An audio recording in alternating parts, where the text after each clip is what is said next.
Amen. Okay, so this time, nais ko po na bigyang pansin yung ating pong mahalagang pag-aaralan. Guard our standard. Actually, every night, bago po ako matulog, talagang naghihintay ako sa Panginoon. Kung ano po yung idea o concept, kahit po nakaupo lang ako po ay nakahiga lang, talagang yun na po ang naging akin pong sensitivity. Kung ano po yung ilalagay ng Diyos, and in fact, minsan, sabay-sabay po yan. Ibig sabihin, marami po ang inilalagay po niyang concept sa akin. Like for example, ang isa sa tumatakbo sa isip ko, yung pong tumalakay ng mga doctrinal na mga masasabi nating aral ng Biblia. Katulad ng sanctification, justification. Pero, syempre po, mga pinapasok po yan sa isipan ko. Pero kung ano po yung conviction ng Banal na Espiritu, yun po ang gusto ko pong ibahagi. At isa nga po sa pumasok sa isipan ko, sapagkat sa panahon po natin, mapapansin nyo po na napaka-careless na po ng maraming tao, kahit na po ang mga Kristiyano. And that is the reason why ang Banal na Espiritu po ay kumikilos para ba magkaroon po ng paalala sa mga Kristiyano na baka tayo po ay medyo masyado na pong nagiging mababaw sa ating pagtanaw, sa ating buhay bilang mananampalataya. Kumbaga mga kapatid, kung paanong nung amin pong panahon, kami po'y nakakarinig ng mga solidong aral, patungkol po sa pagtayo sa tamang paninindigan, at doon sa standard na dapat ma-maintain ng mga Kristiyano. Now, ang usapang standard for me, ang standard po kasi is our moral, our measure, our moral, and our model. Ibig sabihin po, ang pinag-uusapan pagka po standard, ito po yung usapang measure, model, and moral. Yung dapat na ma-represent nito, yung pong God's truth, testimony, and truthfulness.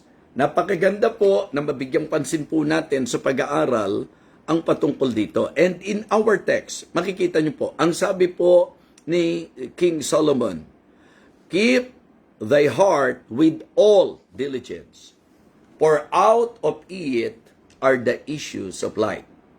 So, ang gusto ko pong i-point out, kaya ito po yung talata na mas na-consider ko po, sapagkat ang usapang standard, issue nga po yan ng puso. Diyan nagsisimula ang lahat. Kung ano po yung ikakasa sa usapang puso ng tao. Diba? Po pwede pong sa ating pong puso ay meron pong mga bagay na mapalabas nating ayos lang kahit hindi po ayos. Kaya ang dapat pinabantayan, puso. Naalala ko nga po yung message ko na guard your heart. At ito po yung isang lumaganap na mensahe mga kapatid. Ang akin pong bibigyan pansin sa usapan ng puso ay ang pag-maintain po natin ng tamang standard bilang mga Kristiyano. At ang ating pong dealings na ito ay masasabi po nating dapat maging dealing sa ating pong puso. Again, keep thy heart with all diligence, for out of it are the issues of life. Ilang mga bagay po ang gusto kong talakayin po natin sa usapang standard. Okay? Una po, mga kapatid, kumbaga, sabi ko nga, ang standard po, mga kapatid, ayon sa akin pong introduction sa inyo, the standard is our measure, our model, and our moral. Kung ano po ang mga magiging aral, turo na tatanggapin po natin, yan po ay may malaking kinalaman sa magiging pagtanaw po natin at pagtayo po natin. So, it is very important for us to learn the teaching of the Word of God concerning this topic. Kaya nga, ang unang bibigyan pansin po natin sa usapang standard ang kailangan po natin, ano yung mga kakailanganin po natin? Number one, yung scripture. 'Di ba? Scripture for conviction.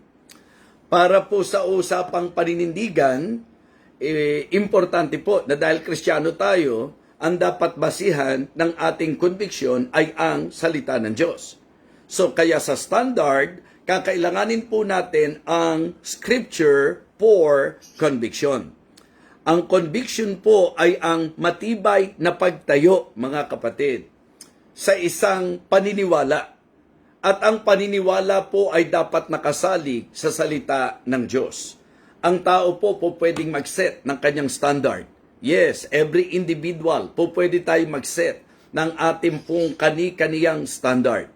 Kasi ang issue nga po dito ay kung paano po natin tinitingnan ang mga bagay-bagay.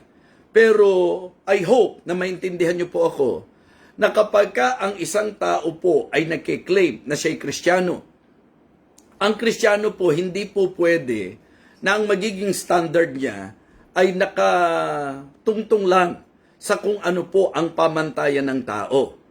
Ang importante ngayon sa ating pong pagtalakay, mga kapatid, ay huwag nating makalimutan na bilang mga mananampalataya, ang ating pong Biblia, ang scripture po, ang ating pong masasabi nating matibay na saligan sa anumang faith and practices po natin.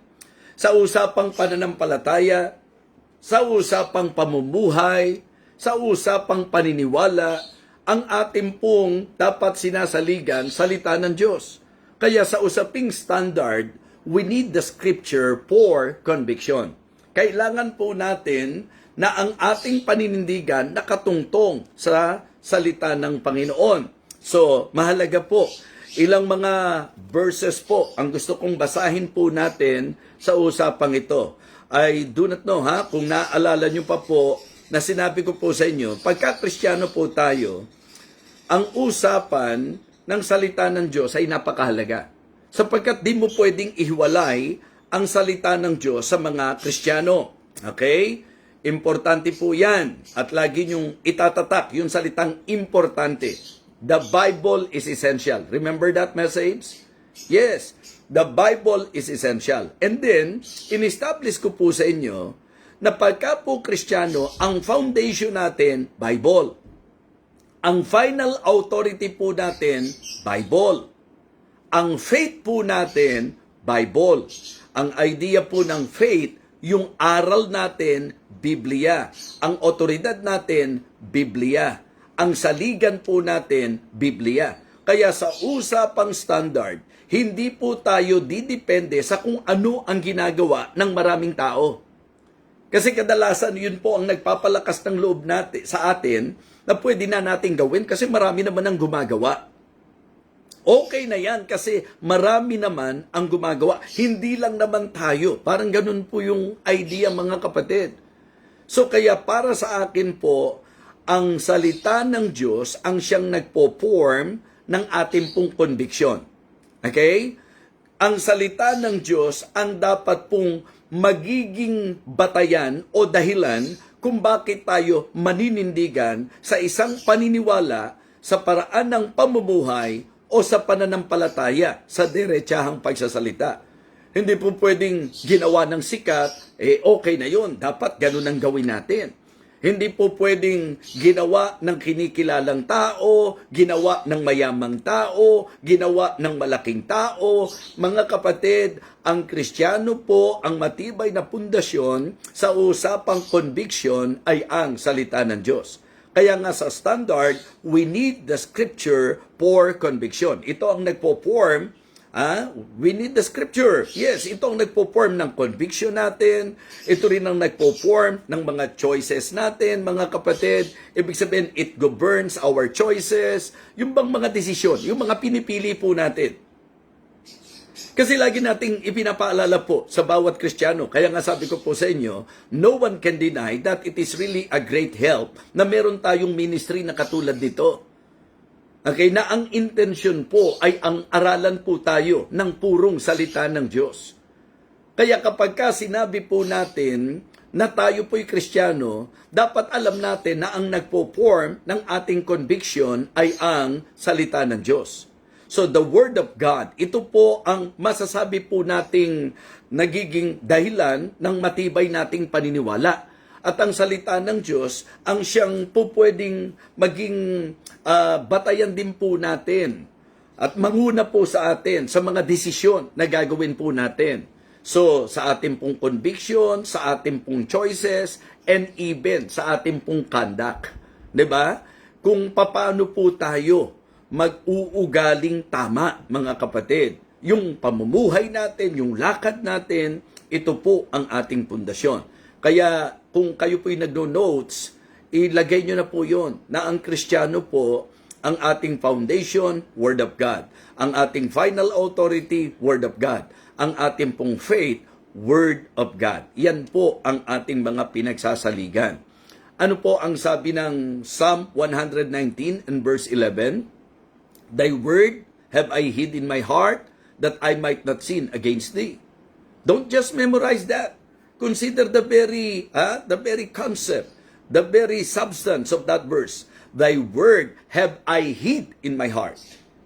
Okay? That I might not sin against thee. Remember, keep thy heart with all diligence, for out of it are the issues of life. So kaya ang puso po natin, kailangan punuin po natin ang salita ng Diyos. Dahil ang salita ng Diyos ang magpo-form ng ating conviction, ito ang mag-govern o maglilid sa atin sa mga choices, at ito rin po, mga kapatid, ang magiging gabay natin sa ating pong conduct, sa ating pong pamumuhay. So, Psalm 119 verse 11, Thy word have I hid in my heart that I might not sin against thee. Sa 2 Timothy 3, 16, 17, alam na po ng marami yan. All Scripture is given by inspiration of God and is profitable for doctrine, for reproof, for correction, for instruction in righteousness, that the man of God may be perfect, truly furnished unto all good works. So tingnan po natin yung nasa Isaiah. Isaiah chapter 8, mga kapatid. Isaiah chapter 8. Maganda po yung binanggit dito sa verse number 20. Isaiah chapter 8 and verse number 20. Pansinin niyo po ho, babasahin ko sa inyo. To the law and to the testimony, if they speak not according to this word, it is because there is no light in them. Kumbaga mga kapatid, mga minamahal, importante po kasi na hindi ka lang basta naniniwala at hindi ka lang basta lumalakad ng walang batayan. Dapat ang paniniwala may batayan. Dapat ang pamumuhay may pinagbabatayan. Kaya nga binibigyan ko po ng emphasis sa talakayin natin ito na kailangan natin talaga ng scripture for conviction. So, yun ang una po, scripture for conviction. Ikalawa po, yung spirit for control. Bakit po pumasok sa isip ko po ito? Remember, di ba sa message po natin kahapon, may kaugnayan na napakahalaga sa pinag-usapan po natin kahapon yung self-control. Okay? At ang self-control, imposible talaga na sarili natin ang po-control dyan. So ito po, mga kapatid, ang gusto ko maintindihan. Kaya po ginagamit kong salita kahapon yung spirit's control.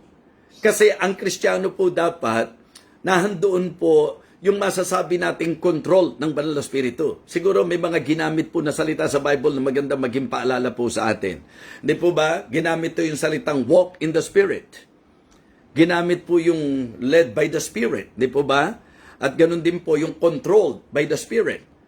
So ito po yung mga talata na po pwede nating maging masasabi nating batayan sa akin pong sinasabi sa inyo na hindi lang natin kailangan ng scripture para sa conviction, kailangan din natin ng spirit para sa ating pong control. Because yung sarili po natin, walang kalakasan at kapangyarihan yan. So we need the Holy Spirit para tayo po ay pangunahan, para tayo po ay gabayan, para yun po ang maging paglakad po natin. So mga kapatid, ang Holy Spirit po, ito po ang ating pong masasabi nating nagiging dahilan para makontrol po tayo laban po sa ating pong mga sariling kagustuhan. magkaroon tayo ng masasabi nating courage sa mga temptations na dumarating sa ating buhay, at ito rin pong banal na spirito ang umaayon sa ating pong Panginoon. Sa Galatians chapter 5 verse 16, ang pinaka-concept po, walk in the Spirit. Diba? This I say then, walk in the Spirit, and you shall not fulfill the lust of the flesh. Yun po yun. Sa Romans chapter 8 verse 14, madalas din po na i-quote ko po sa inyo to, for as many as are led by the Spirit of God, they are the sons of God. At doon nga po sa Ephesians chapter 5 verse number 18, hindi po ba ang sabi roon, and be not drunk with wine wherein is excess, but be filled with the Spirit. Okay? So ito ang dapat pumupuspo sa atin, ito ang dapat nangunguna sa atin, at ito ang dapat lakaran po natin. So mga kapatid, sa usapang standard, ang ating pong lakad ay hindi dapat sa lakad ng tao o ng mundo. Dapat ang lakad natin hindi sa lakad ng laman. Ang direksyon natin, ang lakad natin, ang pamumuhay natin, at ang pangunguna sa atin ay dapat ayon sa nais ng Banal na Espiritu. Pag-aralan nyo pong mabuti. Ang standard ng tao, pagka po isinaisang tabi niya ang scripture, ang baba po niyan. Nakikita nyo ha? Kahit sa usapang moralidad, mga kapatid. Okay? Pero siyempre po yung scripture at saka yung Spirit of God, yun po yung talagang magkaugnay. Magkaugnay po yan. Sa usapang conviction, kailangan makarinig ka ng salita ng Diyos. And as you listen to the Word of God, the Holy Spirit will convict you. Yun po yung magkukonvict po sa atin. Kaya nga, ang paalala po ng ating mensahe ngayon, sapagkat sa usapang standard, mahalaga na ang standard mo ayon sa salita ng Diyos at sa pangunguna at gabay ng Banal na Espiritu. Hindi po pwede po na kung ano ang gusto ng karamihan, kung ano ang tanggap ng karamihan. Pagka Kristiyano po tayo, hindi tayo nakabatay sa kung ano po ang ginagawa ng maraming tao. Ang ating pong batayan ay ang salita ng Diyos at ating pong susundin ang gabay at ang pangunguna ng Banal na Espiritu. Amen? Kaya sa usapang standard ho, mamaya medyo magbibigay pansin po tayo sa ilang mga masasabi nating examples na pwede po nating medyo i-evaluate sa usapang standard. So, ang scripture, kailangan po natin for conviction. Ang spirit, kailangan po natin, mga kapatid, for control. So, scripture, for conviction, spirit for control, and then thirdly, separation is also needed. 'Di ba?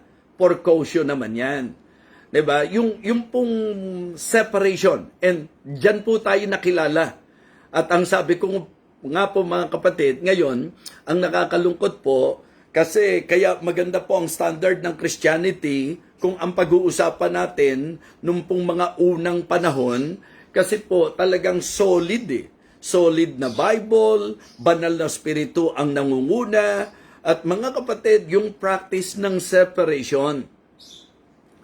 Ngayon po, ang sinasabi ko, okay namang maging open-minded tayo. Kasi ang problema naman po noon, sa mga bagay na hindi naman dogmatic ang Bible, marami po nagiging dogmatic. Ang ibig sabihin, yung higpit, hindi yung higpit ayon po doon sa turo ng Biblia. Minsan, yung pong gusto lang ng tao. Well, sabi ko nga, it is always good to be guided ng salita ng Panginoon and to be led by the Spirit of God. At ang isang katotohanan na hindi natin papasubalian, ang Scripture po at ang banal na Espiritu sa turo ng salita ng Diyos, sa gabay ng Espiritu, hindi raw po tayo pwedeng maging kaayon ng mundong ito. Yes. Kaya huwag ka nang magtataka kung bakit may persecution. Huwag po tayong magtataka mga kapatid kung bakit dumarating doon sa point na parang bilang Kristiyano, para bang hindi welcome. Ang masasabi po nating mga paniniwala natin, yung mga practices natin, parang hindi tanggap ng mundo. Ngayon, ito ang hindi mainam. Kung ang mundo hindi matanggap ang paniniwala ng mga Bible believers, mga kapatid, nakakalungkot naman kung ang mga Bible believers tanggap kung ano po yung gusto at lakad ng mundo. Nakikinig po kayo? Okay? Pinakikinggan niyo po ang sinasabi ko? Kung ang mundo, hindi nila matanggap ang usapan, aral, pamantayan ng salita ng Diyos, at ang mga Bible believers, mga kapatid, para sa kanila, hindi welcome, hindi po acceptable, parang masagwa naman na ang Bible believer o ang Kristiyano, para sa kanya, katanggap-tanggap ang mga bagay ng mundong ito. Well, siguro po ang isang bagay lang na magagawa ko po sa inyo ay ang medyo i-recite ko po sa inyo, i-quote ko po sa inyo yung mga talata, and then tayo na po sa pamagitan ng Spiritong nasa sa atin ang sumagot sa tanong na hindi ba talaga dapat na bilang Kristiyano, pinapractice natin ang separation?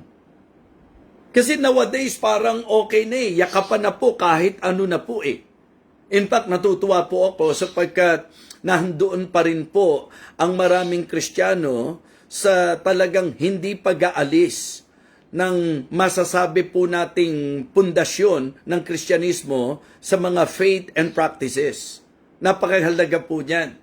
Ngayon po kasi, ang problema, para maging katanggap-tanggap sa mundo, umaayon na po sa gusto ng mundo. Mga kapatid, Biblia po ito. Ang sabi po ng Romans 12 and verse number 2, "And be not conformed to this world, but be ye transformed by the renewing of your mind, that you may prove what is that good and acceptable and perfect will of God." So, Bible po ang nagsabi, and the Apostle Paul actually emphasized that if we really want to be acceptable unto God, what we need to do is, yung ating pong kaisipan, maging iba sa kaisipan, ibahin po natin sa pag-iisip ng mundo. Kaya nga ang linaw ng sinabi, "And be not conformed to this world." Hindi natin pwedeng pababawin po yan. Hindi po pwede na para maging masaya lang ang mga tao natin, kami pong mga pastor, hindi po pwedeng, sige na, ang mahalaga, Christian kayo, pero gawin nyo lahat ng gusto nyo. Kung gusto nyo po yung mga ginagawa ng mundong ito, okay lang yan. Ang mahalaga, Christian kayo. Yung po mga statement na yon, hindi po siya talaga masasabi nating solidly Bible. Hindi talaga lumalabas na matibay na konbiksyon ng Kristyanismo. Kumbaga po, kaladkad ang standard. Pagka yan po ang inilagay natin, kaya pakaingatan natin yung puso natin kasi ito po talaga ang issue, mga kapatid. Kaya dapat itatak natin sa puso po natin na ang Kristiyano hindi po pwedeng makiayon sa mundong ito at hindi po pwedeng basta i-enjoy lang natin ang lahat ng mga bagay sa mundong ito. Hindi ko naman sinasabi na sa mundong ito wala na po tayong po pwedeng i-enjoy. Pero ang punto natin, hindi ang usapang mundong ito, kundi ang kamunduhan. Okay? For better understanding. Yung layaw ng mundong ito, siguro po ang pinaka-eksakto, yung sinabi po sa sulat ni John, sa 1 John chapter 2, verses 15 to 17. Di po ba? Ang sabi po doon, "Love not the world." Siyempre, pag yun lang binasa mo, ba't ganun? Di ba si Jesus Christ nga, ang sabi nga po, yung Ama, "For God so loved the world, that He gave His only begotten Son." Tapos, sasabihin po ng sulat niya sa 1 John chapter 2, "Love not the world." So, maganda po, kukunin natin yung kabuuan. Love not the world. Anong sabi? "Neither the things that are in the world. If any man love the world, the love of the Father is not in him." Doon pa lang makikita nyo na dapat malinaw ang turo ng separation. Kasi wala raw po ang pag-ibig ng Diyos sa mga bagay ng mundong ito at nilinaw kung ano po ang nasa mundong ito. Kaya sa usapan ng separation, ito po yung particular po tayo. Ang sabi po, "Love not the world, neither the things that are in the world. If any man love the world, the love of the Father is not in him." In verse number 16, "For all that is in the world," ano pong sabi? "The lust of the flesh, the lust of the eyes, and the pride of life. It is not of the Father, it is of the world." Nakakamiss po sa mga pulpito ang pangangaral na nagpapaalala na ang Kristiyano hindi po pwede sa mga bagay, sa lahat ng mga bagay ng mundong ito. Hindi po pwedeng lahat aayunan natin. Dapat may practice pa rin po natin ang separation. Alam po dapat ng mga kasamahan natin na hindi tayo para sa inuman, hindi tayo para sa lasingan. Alam po nila dapat na hindi tayo para sa kalayawan, hindi po tayo para sa kamunduhan. Dapat alam po ng mundo na ang Kristiyano ay hindi para sa mga bagay ng mundong ito. Kaya nga, you better evaluate yourself ngayon po kasi ang talagang kaibahan, pagka Kristiyano, ang kagalakan niya, ang kasiyahan niya ay ang mga bagay ng Panginoon. Colossians chapter 3 verses 1 and 2. Colossians chapter 3 verses 1 and 2. If ye then be risen with Christ, seek those things which are above, where Christ sitteth on the right hand of God. Set your affection on things above, not on things on the earth. Mga kapatid, mga minamahal, gusto po nating liwanagin na dapat particular po tayo na hindi po tayo po pwedeng maging kaayon ng mga bagay ng mundong ito, particular yung lust of the flesh, lust of the eyes, and the pride of life. Separation, mga kapatid, precaution. Diba? Kaya tayo hihiwalay para po sa ating proteksyon. Yes, mga kapatid, kasi ang separation provides protection. Saan? Sa pollution. Diba? Sa pressure. Para, mga kapatid, maingatan po tayo sa contamination, corruption, and compromise. Diba? So, kaya po tayo nagtuturo pa rin ng separation.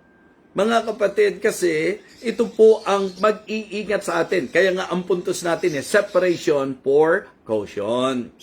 Para lang po mapag-ingat tayo mga kapatid. 'Di ba? Pagka delikado, yun po mapapansin nyo po yan.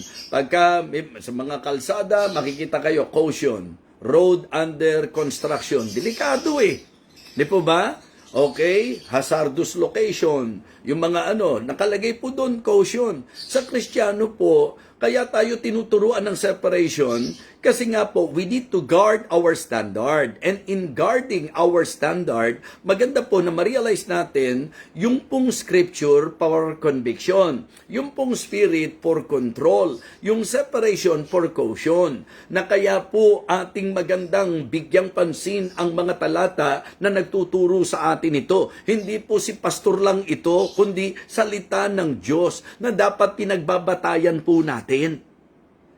Di po ba? Kung Kristiyano raw po, set your affection on things above, not on things on the earth. E di, sinasabi po, nililinaw po, na kung talagang tayo po yung Kristiyano, if you then be risen with Christ, seek those things which are above, where Christ sitteth on the right hand of God, set your affection on things above, not on things on the earth. E si Apostle Paul nga po, mabigat nga po ang pagkakasabi po niya. Tingnan niyo po, ha? Ito po kasi, maaring yung iba, hindi na po kasi binabasa o hindi na po binibigyan ng pansin. Pero napakahalaga po na ito ay ating pong pansinin pa rin sa panahon po natin ngayon. Tingnan nyo po ang sabi ng verse number 14. At kayo ngayon ang magsabi, kung ang separation ba, hindi talaga itinuturo ng Bible. At bakit po itinuturo ng Bible ang separation? For caution, for protection.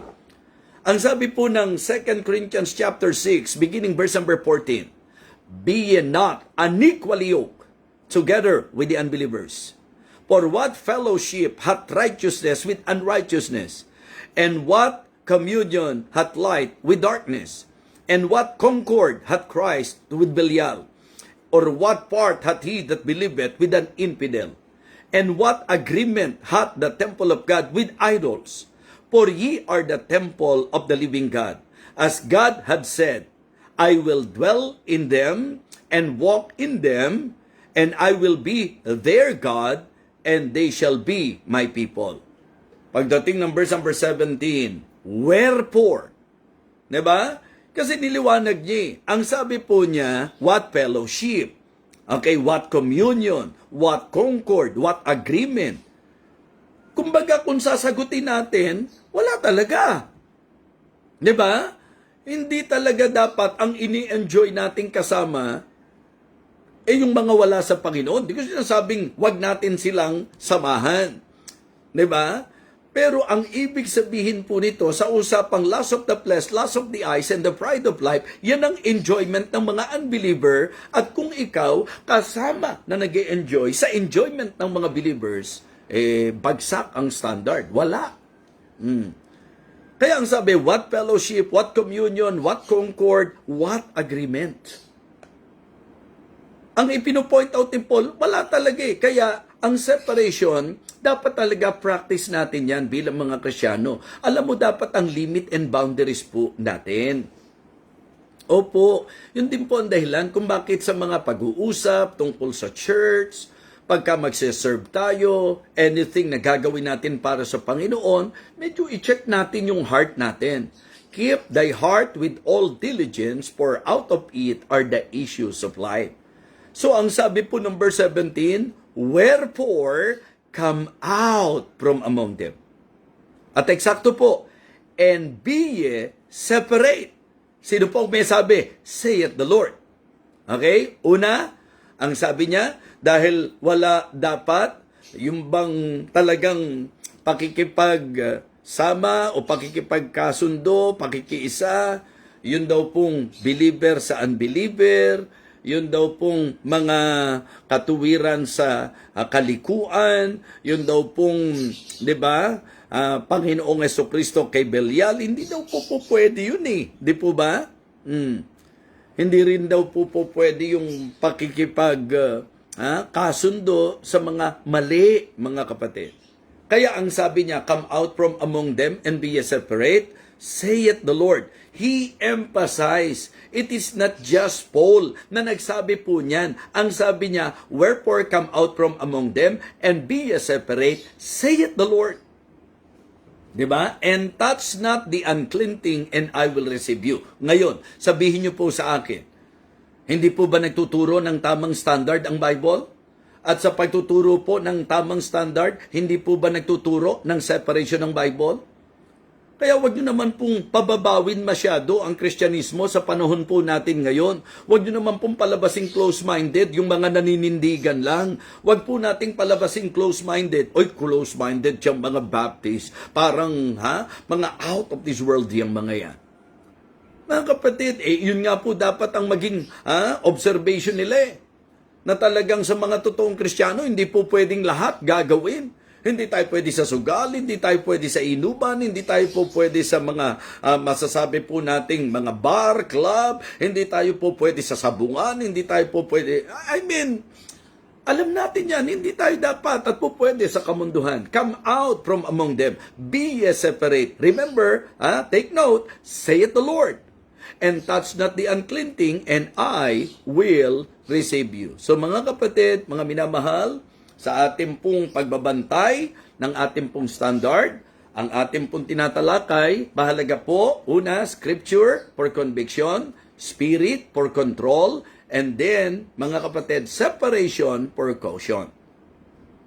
Hindi mo sila para i-condemn, kundi para pag-ingatan mo ang sarili mo. Ingatan po natin ang sarili natin, mga kapatid.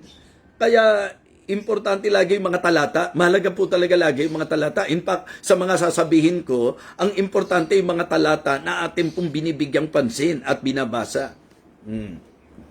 Ngayon, guard your standard. Binigyang pansin natin, una po, scripture for conviction, malinaw na espiritu po for control, and then, yung pong separation for caution, and then, last, self-discipline for consistency. Ayan. Dito po, dahil may espiritu tayo ng Panginoon, and then, nandoon po ang leading, gabay po niya sa atin, si Apostol Pablo ngayon, ang bahaging ipinapakita niya, sinusupil niya yung kanyang sarili. That is exactly what he said, di po ba?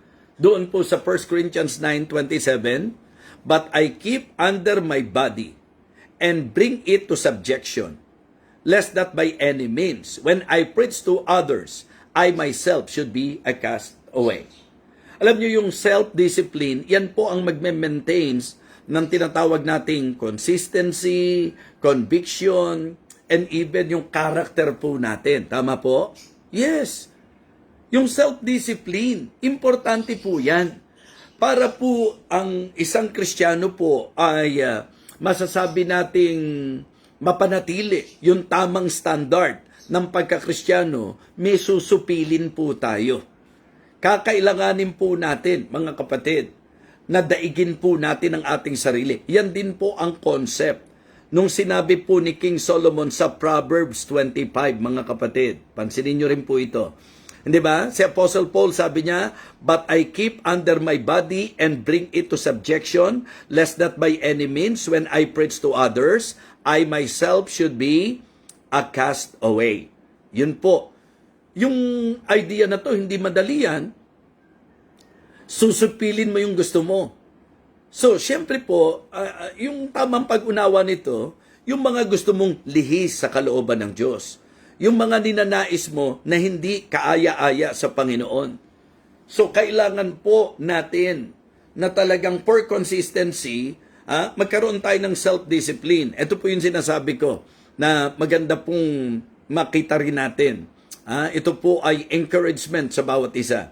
Sabi po ng Proverbs 25 and verse 28, "He that hath no rule over his own spirit is like a city that is broken down and without walls." Diba? Sa paglalarawang ito, talagang makikita nyo na hindi nakapagtataka na kapag hindi mo natutunan na supilin ang sarili mo, na pasunurin ang sarili mo. Of course, ayon sa tinalakay natin, sa control ng Espiritu. Pag hindi tayo napasakop, kasi may choice po tayo eh. May choice po tayo. Kahit po ang banal na Espiritu, nililit po tayo, okay? At may direksyon na ipinakikita sa atin, pwede pong salungatin ng sarili yan eh. Ang Kristiyano ngayon, kailangan ma-reach niya yung level na katulad ni Apostol Pablo, matutunan na supilin po ang sarili. Opo. Yung galit, pag hindi nasupil ang sarili, saan ka dadalhin yan? Di po ba? So kaya nga nililinaw natin kanina.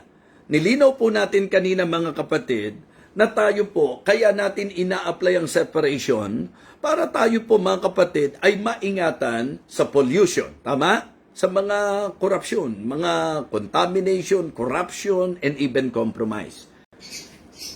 Ang ating pong tinatalakay, guard our standard. Ang teksto po natin sa Proverbs chapter 4 and verse number 23, ang sabi po ng salita ng Diyos, "Keep thy heart with all diligence, for out of it are the issues of life." Pagka sinabi po nating standard, mga kapatid, ang pinag-uusapan po natin, ito po ay patungkol sa ating pong masasabi po nating model, measure, and moral. The standard is our measure, our model, and our moral. So, ito po ang dapat mag-represent ng katotohanan, 'di ba? It represents God's truth, testimony, and truthfulness. Mahalagang-mahalaga po ang standard dapat sa mga Kristiyano. We better guard our standard. Mga kapatid, ang scripture, yan po ang ating pong kailangan for conviction. Scripture for conviction. Okay? Spirit for control. And then, yung pong separation for caution. And self-discipline for consistency. Ang aking pong paalala, hindi natin pinag-aralan ang standard upang tayo po ay maging judgmental at condemning sa ibang tao. Pero maganda lang pong mapaalalahanan po tayo na meron pong scripture na dapat nagpo-form ng ating pong conviction, ng ating pong mga choices, at ng ating pong conduct. It is good na meron po tayong scripture for conviction, sapagkat ang salita ng Diyos ang dapat nagpo-form ng ating pong conviction, ito ang dapat nag-govern ng ating mga choices, ito ang dapat nag-guide sa ating pong tamang pag-uugali. Okay? Importante po yan. Scripture for conviction. Spirit for control. Malinaw na itinuro ng Bible na talagang ang Kristiyano dapat lumakad sa Espiritu. Okay? Galatians chapter 5, verse 16, this I say then, walk in the Spirit, And then, itinuturo din po yung pangunguna ng Banal na Espiritu. Romans 8:14, for as many as are led by the Spirit of God. At makikita nyo po na sa Biblia po, importante rin yung control ng Banal na Espiritu. Ephesians 5:18, and be not drunk with wine wherein is excess, but be filled with the Spirit. At makikita nyo yung manifestation pag ang kumukontrol, Banal na Espiritu. So, Scripture for conviction, Spirit for control, separation for caution. So, napakaganda na para maingatan po tayo, let us practice separation. At yung separation po na tama, sapagkat ang Biblia po nagtuturo talaga ng separation. Kasi ang Kristiyano hindi pwedeng aayon lang sa mundo. Biblia pa rin po ang ating dapat pagbatayan na sinasabi po sa Romans 12:2, and be not conformed to this world, but be ye transformed by the renewing of your mind, that you may prove what is that good and acceptable and perfect will of God. Ganon din po ang sinabi naman po ng Biblia sa 1 John chapter 2, verses 15 or 16 hanggang 17. Okay, 15, 16, and 17. Love not the world, neither the things that are in the world. If any man love the world, the love of the Father is not in him. Tapos ipinoint out po. For all that is in the world, the lust of the flesh, the lust of the eyes, and the pride of life, it is not of the Father, it is of the world. And the world passeth away in the lust thereof, but he that doeth the will of God abideth forever. So, lumalabas po mga kapatid, na ang dapat nating maintindihan sa usapang paghiwalay sa mundo, particular na ang sinasabi po yung lust of the flesh, lust of the eye, and the pride of life. Kaya, maging ano po tayo maging reasonable po tayo. Yun po yung pinag-uusapan. Kaya nga sa 2 Corinthians chapter 6, verse number 14 hanggang verse number 17, na magandang again and again, natatalakay pa rin po ito sa mga Kristiyano sa panahon natin ngayon, sapagkat medyo sa observation po, manonotice po natin na medyo ang baba na po ng standard kasi parang tanggap na po ng mga Kristyanismo yung mga bagay sa mundong ito.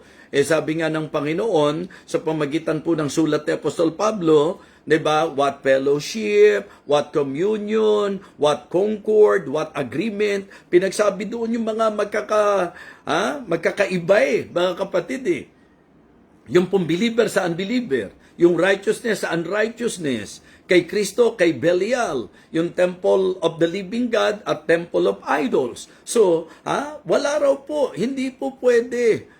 What fellowship, what communion, what concord, what agreement. Kaya ang sabi niya, verse number 17 ng 2 Corinthians chapter 4, wherefore come out from among them.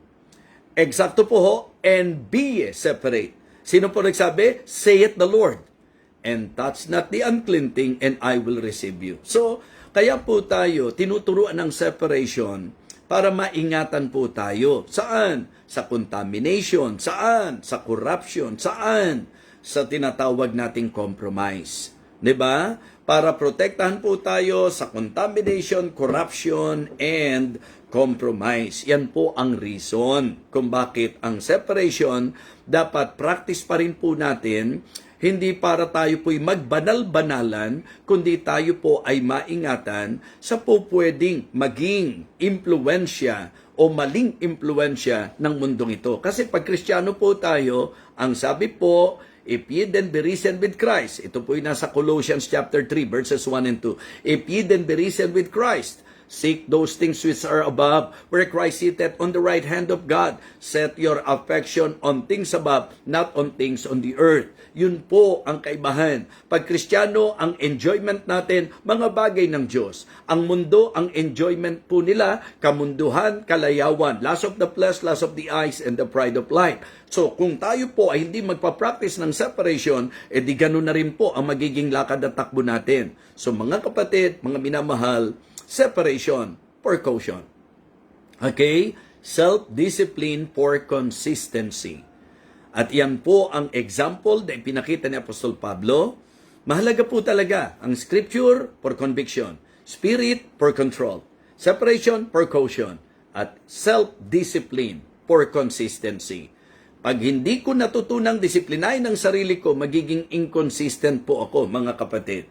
At ito po ay makikita natin Ang sabi po ng Biblia, mga kapatid, sa 1 Corinthians 9:27, ito po yung ginagawa ni Apostol Pablo. Ang sabi po niya, but I keep under my body. That is exactly self-discipline. Ano po? Ang ibig sabihin ng self-discipline. But I keep under my body and bring it to subjection, lest that by any means, when I preach to others, I myself should be a castaway. Kaya ang maganda raw po sa isang tao, yung pong meron siyang rule sa kanyang sarili. And that is the reason why we need the Spirit of God. Kasi sa sarili natin, hindi natin kaya. At yung hindi raw po kayang supili ng kanyang sarili, para daw po siyang city na walang wall, mga kapatid, wasak at walang wall. So, importante po ang self-discipline for consistency. Kaya, ngayon po, mga kapatid, umaasa po ako na muli tayong napaalalahanan sa isang bagay na tila nakalimutan na ng Kristyanismo sa ating presenting panahon. We need to maintain our standard. We need to guard our standard. So again, para po mas mag-stick sa mind natin, Scripture, kailangan po natin Scripture for conviction. Spirit for control. Separation for caution. And self-discipline for consistency. Mga kapatid, mga minamahal, mahalaga po ang standard sa mga tunay na mananampalataya. Sapagkat yan ang magpapakilala sa atin na tayo po ay talagang tagasunod ng Panginoon.